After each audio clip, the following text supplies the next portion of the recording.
เรียงกะเกียมเตรียมใส่ลูกติ่งก็ถือว่าไวเกินคาดพอสมควรเอาพี่น้องเอ้ยสบายดีเด้อช่างเด้ออ้าวคาดว่าสิเฮ็ดอันจักลูกในห้องนึงอ่ะใส่10ลูกเอาตัวพอดีงามบ่ดีใส่11มันแอมพาเป็นที่เรียบร้อยเนาะกิโอ้โดยเอ้าเบิดพอดีว่าพาก็ได้หมดแล้วบ่พอช่ำบ่นี่โดยเอ้าบาทนี่อันแล้วพาฉันเรียบร้อยแล้วเอ้าบ่เป็นหยังใส่ลูกติ้งไว้ก่อนเนาะโตเฮ็ดหยังอันน่ะสร้างจัดวางลิโพดโพหมักโมหมักต้นลิอันนี้ทาสีแดงยมค่อมคือสิงามแห้งบาดนี่เนาะอย่าลืมกดติดตามเพื่อเป็นกำลังใจให้ผมด้วยนะครับทุกคนขอบคุณมากๆครับเอาเปิดภาพขึ้นบ้านน้องแต่ตอนนี้ก็สร้างกำลังวางเรียงกะเกียมเตรียมใส่ลูกติ่งก็ถือว่าไวเกินคาดพอสมควรเอาพี่น้องเอ้ยสบายดีเด้อช่างเด้ออ้าวคาดว่าสิเฮ็ดอันจักลูกในห้องนึงอ่ะใส่10ลูกเอาตัวพอดีงามบ่ดีใส่11มันที่โพด10ลูกห่างจำนี้แล้ว10ลูกลองวัดลองเบิ่งแล้วบ่โอ้ป๊าดโตพี่น้องเอ้ยเผลอแป๊บเดียวบ่ได้อัปเดตให้ FC เบิ่งนะพี่น้องมาบัดนี้ตีห้องกันแล้วเอาสบายไปนุ่มทิ้งหูจักนบแบบนั้นไหมย่าแล้วบ่ให้แม่ตู้นะได้ใช้เสื้อตัวใหม่อีกแล้วบ่ดูดิไว้ใช้เตะบานตัวนั้นตัวนี้ก็สิไปใช้เตะบานคือกันใช้เตะบานเบิดโตต้องเวลาพูดใหญ่เอาเครื่องกรองให้โตต้องนบมือขอบใจเด้อแม่ลองว่าเบิ่งดูขอบใจเด้อขอบใจเด้อแม่จุลี่เอ้ยว่าไหมว้าวดังกว่านี้ลองว้าวดังกว่านี้นบมือแล้วขอบใจเด้อแม่จุลี่เอ้ยไหมว้าวนะแม่ลองว้าวนะแม่ยังบุกล้าว้าวบ่นี่แหละพี่น้องไอ้เพิ่นอันยังน้อยก็เลยให้เพิ่นเอิ้นแม่เพราะว่าบอกว่าเอิ้นเพิ่นเอ้ยจุลี่จุลี่เฮานี่จุลี่เพิ่นให้เอามาให้เสื้อนี่โตเผลอแป๊บเดียวแอมพาเป็นที่เรียบร้อยเนาะกิโอ้โดยเอ้าเบิดพอดีว่าพาก็ได้หมดแล้วบ่พอช่ำบ่นี่โดยเอ้าบาทนี่อันแล้วพาฉันเรียบร้อยแล้วเอ้าบ่เป็นหยังใส่ลูกติ้งไว้ก่อนเนาะลองใหญ่เบิ่งก่อนเลยนี่สีงามบ่แม่นลองเบิ่งดูฮะเบิ่งข่อยลงไปเบิ่งก่อนใหญ่แบบนี้เรียวงามเลยบ่ลงไปเบิ่งก่อนโตเฮ็ดหยังอันน่ะสร้างจัดวางลิโพดโพหมักโมหมักต้นลิอันนี้ทาสีแดงยมค่อมคือสิงามแห้งบาดนี่เนาะ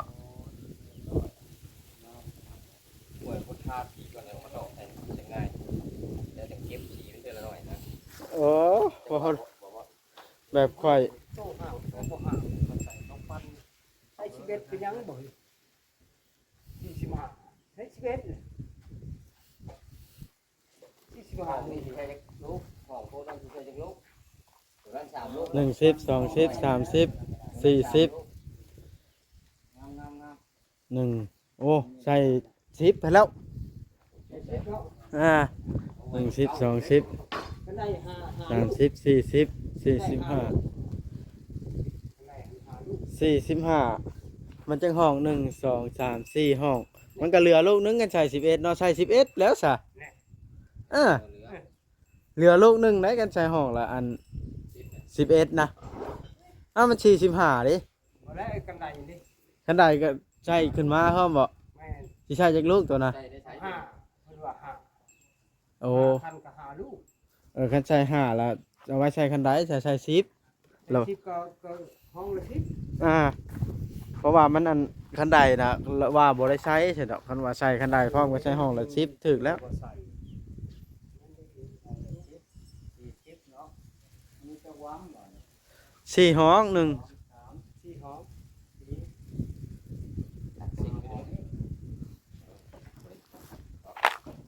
จับเส้นตั้งนี่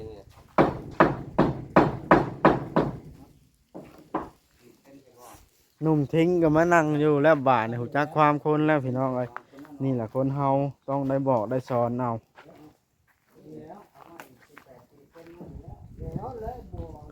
ก็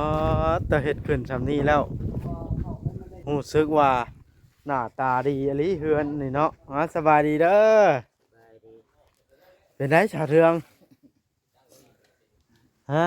คักอยู่บ่นี่ งามมาเลยเรือนนี่ งามเนาะ งามมาเรื่อยๆน้องแต่ ชาเทืองอันสมมุติว่าสาวแต่มาอยู่นี่เจ้าสิมาอยู่เฮือนเจ้าบ่ฮะ กามา มีหมู่แล้วเด้บัดนี้ กามาอยู่พังได้กามาอยู่กาบ่ได้มาอยู่ เอออันเดียวมาอยู่ก่อนดีใจได้เชื้อหนึ่งอยู่ หนุ่มทิ้งอยู่ไหน แหมบ่เห็นน่าจะเป็น รอลูกมาแล้วเดี๋ยวมาอยู่ ลูกเต้าเขามาพูนเขามาอยู่ ดีใจได้เสือผู้นั้นพัดพิกสิว่าแนวใดเนาะ นี่แหละอยู่ไกล แย่งนี่นะ เบิ่งขออนุญาตรีวิวมุมกว้างให้ FC เบิ่งอีกรอบพี่น้องเลย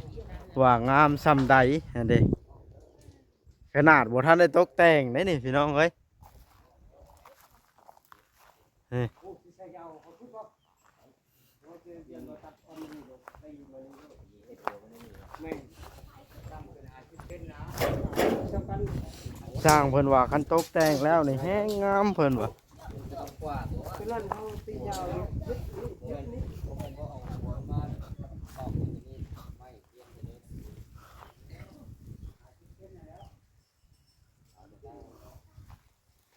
นี่แหละพี่น้องเอ้ย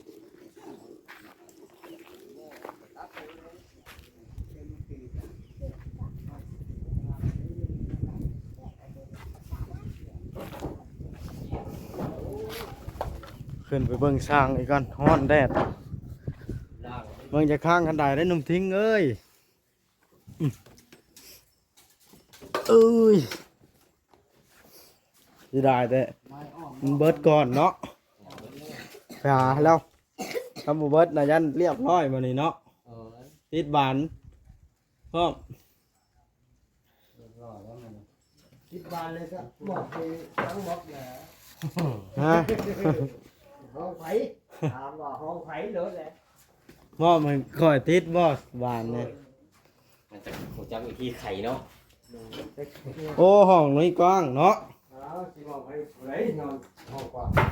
ผู้อ้วนผู้จ่อยไหน แล้วเชียวเลยครับ โอ้คักหลาย มีเมื่อกี้นี่อึดจากอันตา ก็คือบอกแล้วนะครับ หมอ ดูเขา ไปสิเบิดไปแน่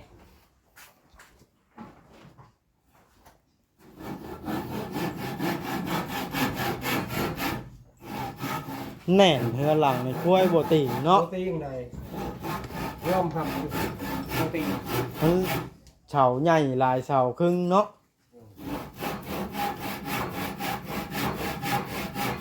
มันหลายเสาครึ่งมันหลด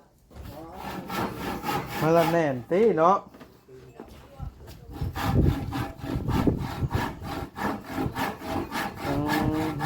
จ้างเวียงตันให้หยังไงนะ เนี่ยกับเขาเด้ โอ้ มันอยู่ ยึดใส่กัน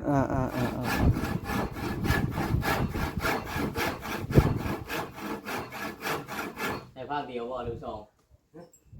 แล้วแต่สิซ้อนแบบซี่บอกซ้อน2ใส่หัวมันหัวมันก่อนมัน18เด้หมูนี่ไง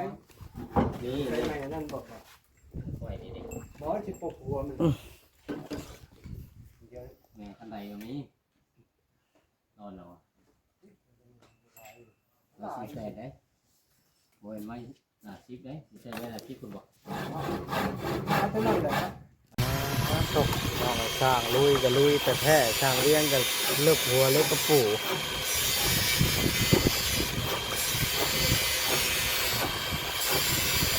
เบิดก่อนพี่น้องไปชั้นละแล้วไม่เคยล่าเบิดก่อน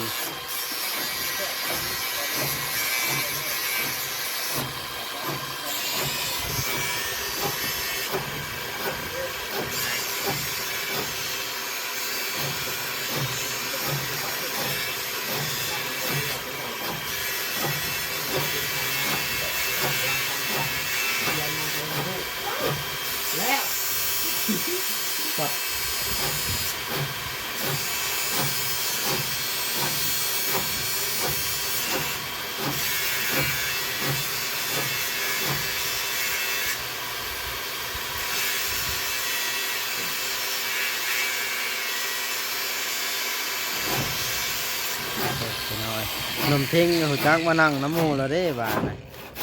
เจ้าบอสปาก เจอบ่บอดปราบชั้นบ่พังแล้วบ่บอดจับไปชนล้วนเอาคือ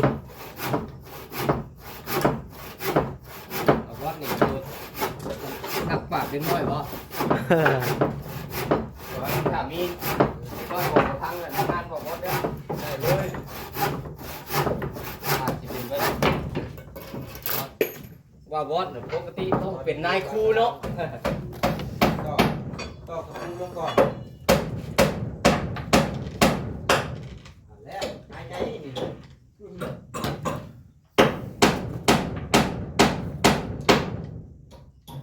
เล็กใหญ่เลยเฮ้ย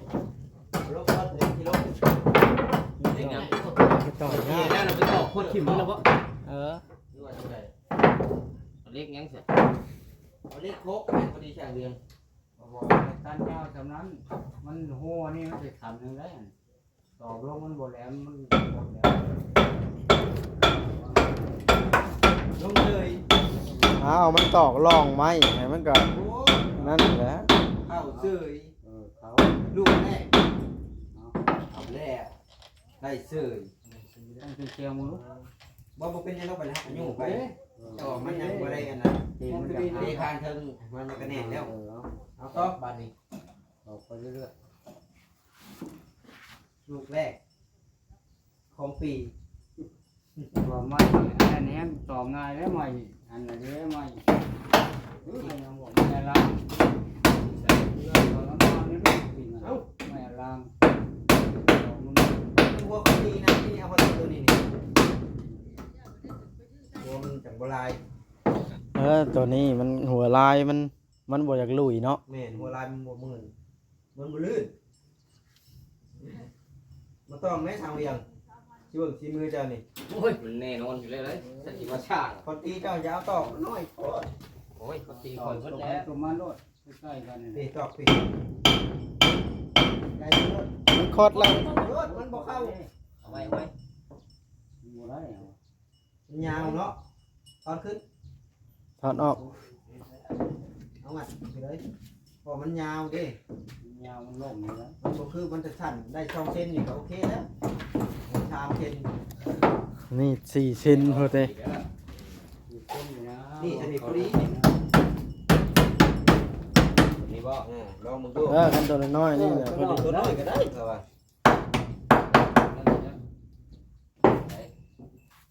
ทางใดก็ได้บ่ ได้ไหม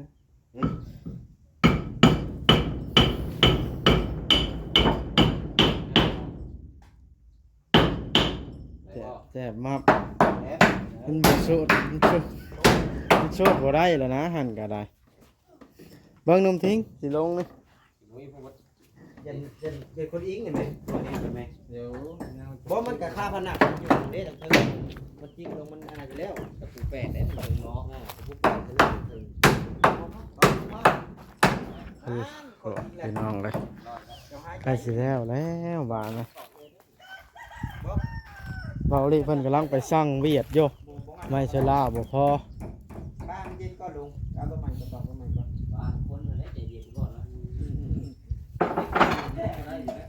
ว่าไอ้ชาติใจเย็นก่อนก่อน ไปจะปูเย็นก่อนแม่นๆกันทัดมันยังยาวโพดอ้าวพี่น้องเลย ไฟน้ำเบียดนะ บอสคันนี้อันน่ะที่จกตีนจกแป๊บเดียวต้องบาดกระตุกบ่มีหอนจกเด้มีหอนจกเล็กแต่เล็กขาดนะนี่ช่างเวียงลองเบิ่งบ่มียุทธบ่โอเคลองดูเอาใส่แข้งเลยโลดนั่นได้เจ้าต่อไล่ไปเลยเนาะดื้อเนาะเจ้าอย่ามึงไปหาเอาพรมันนี่หาตั้งนานว่าน้ำแข็งนะ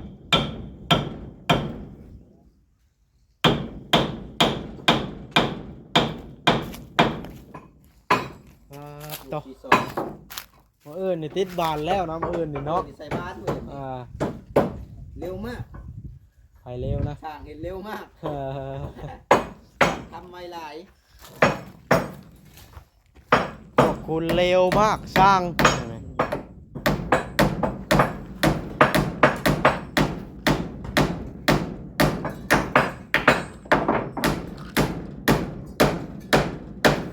พ่อมันตามน้ำพื้นเลยมันอยู่ตึกโดนได้นี่มาเนี่ยมันแข็ง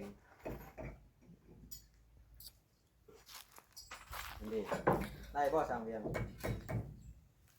ลองดู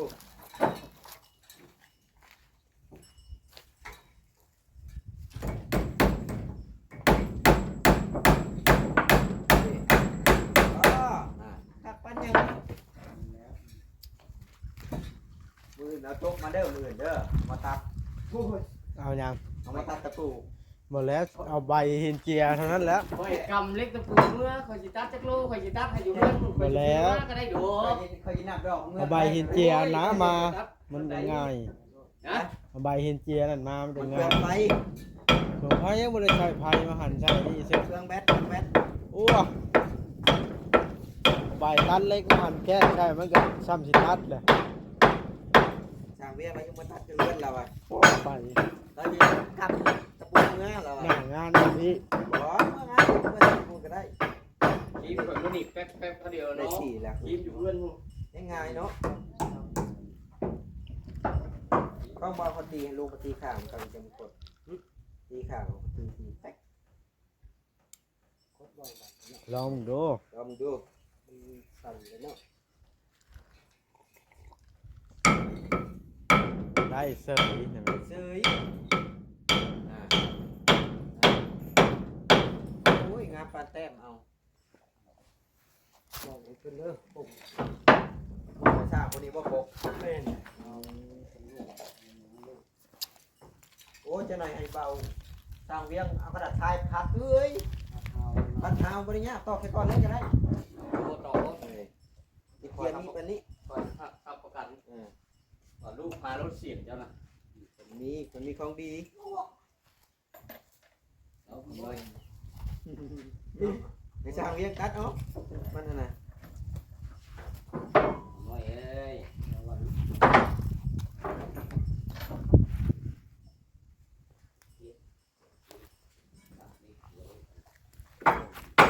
ไล่เด้อ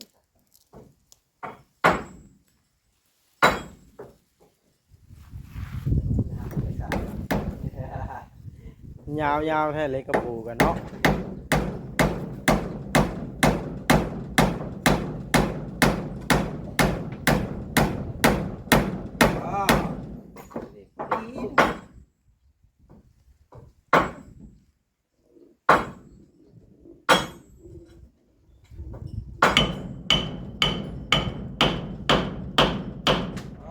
ครับ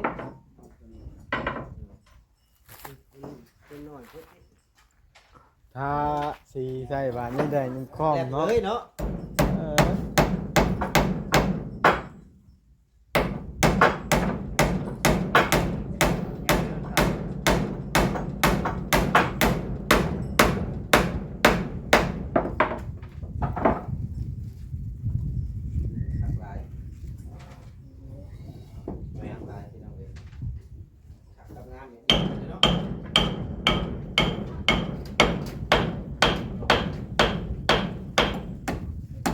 ข้างบ่บานเนี่ย